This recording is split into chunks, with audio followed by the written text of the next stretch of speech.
are Geekcentric, and you can be too.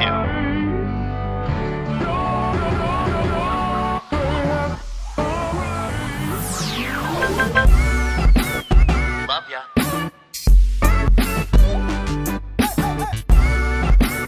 Get home safe, guys.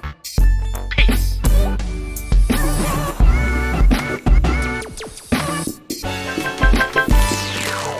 Welcome to the Geekcentric podcast, and welcome to our special Behind the Geeks episode for Weapons, the latest horror film from the mind of Zach Cregger.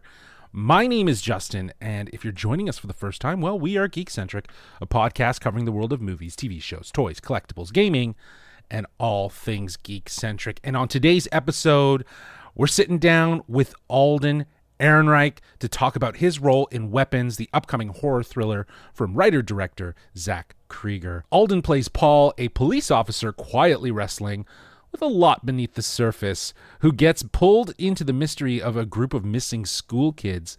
But Weapons isn't your typical horror flick. I was fortunate enough to see the movie in advance in preparation for this interview, and I gotta say, I am not a horror movie guy. I will not go to the theaters to see horrors. I'm a big chicken. I'm not gonna lie. I get scared very easily. I spent most of my time hiding behind my sweater, trying to avoid the jump scares, and there were a few. But I think what was more unsettling about this film, beyond just like some of the typical jump scare tropes, is how layered it is. It's psychological. It's also deeply human. And in my chat, Alden opens up about what drew him to the genre he doesn't normally gravitate towards, and how something as simple as a mustache helped him connect to the character of Paul. Plus, he also shares what he's taking away from working with Zach as a filmmaker himself. Alden is a fantastic guy. You know us geeks, we love our Star Wars, we love our MCU, and Alden has actually graced both of those cinematic universes. He was, of course, young Han Solo in what's arguably one of the better Star Wars films post the Disney takeover, and he was most recently in Ironheart as Zeke Stane, the son of Obadiah Stane from the original Iron Man.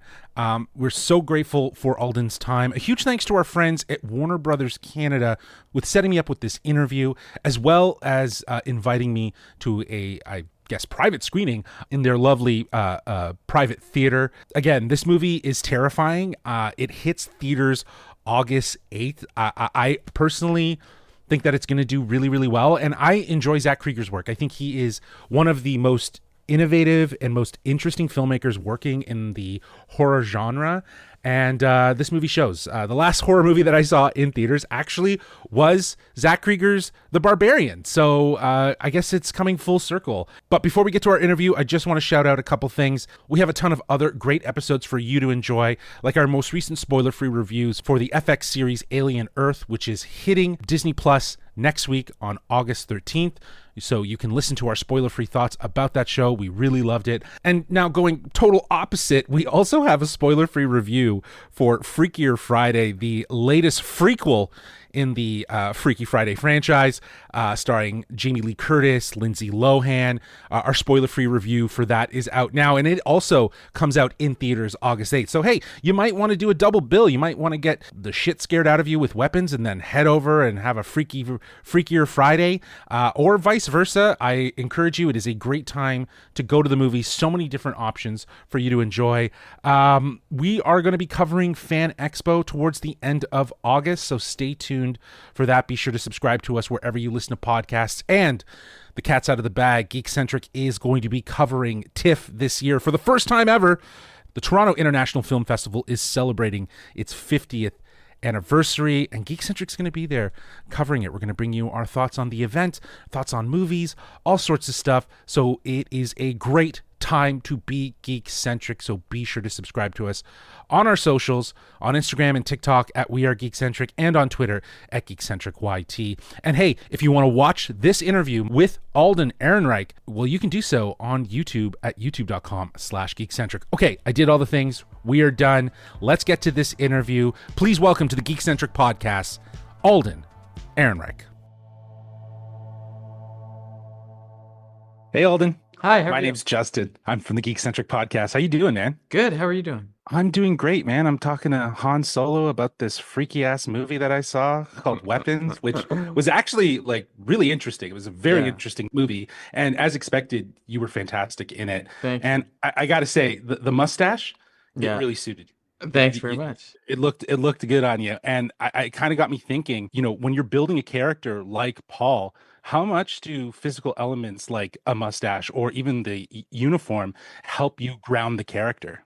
Yeah, they make a big difference. I put on like I don't know, maybe 10, 15 pounds to weight because I Yeah. just felt like that seemed right for the role.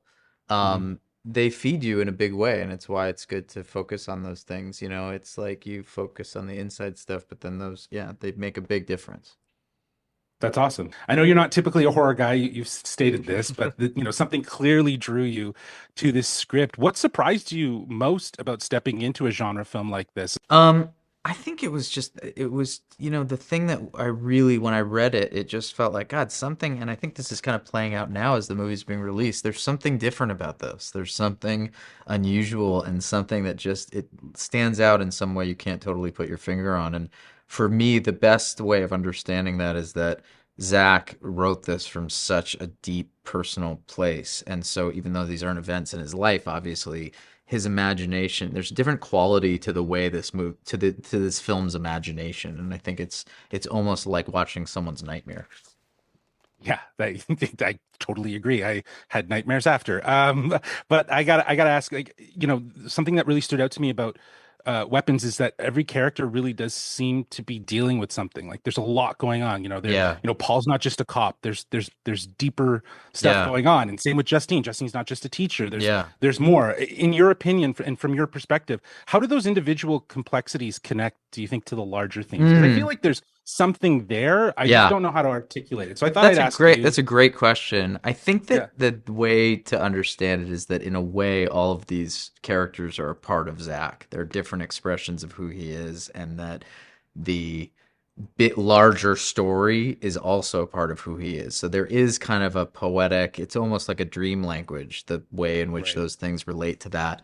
When the big crazy stuff starts happening, the fact that you've been emotionally sort of intimate with all of these characters in this way for such a long time, you're in the world when it happens. And so it Yeah. it means that stuff lands way harder. Yeah. Yeah. Well, actually, speaking of Zach, I had a chance to check out your short film, Shadow Brother Sunday. Oh, thanks. Really great work, man. Really great work. Thanks And a lot. since you've stepped behind the camera yourself, I'm curious what it was like working with a Yeah. director like Zach, who's like so actor focused. Like, did Yeah. anything about the experience stick with you as a filmmaker? Something that Oh, you might yeah. take into your own work? Well, he had the qualities that I've experienced with, the great filmmakers I've gotten to work with, which has been such a joy for me. He had Mhm. such a deep connection to this material. He also, loved it. Like you could feel that when he's doing these scenes and watching something, he's enjoying the hell out of it and he's getting to, and so that, you can't fake that. And so, yeah, it just was really, really striking. And he was a big fan of the short, and it's part of how I got cast in the film. Nice. That's awesome. Yeah, you can see a lot of parallels between your characters there. Yeah. Alden, this has been such an honor. Thank you so much for Thank joining us on the you. Geekcentric podcast. My Again, your pleasure. performance is outstanding, dude. Whether you're a grounded character in Weapons or you're playing in the sandboxes of the MCU, which you were fantastic in, or Star Wars, it's always exciting to see what you'll do next. So we're Thanks very very stoked. much. All Thank right, you. man. Have Really a good one. pleasure to talk to you.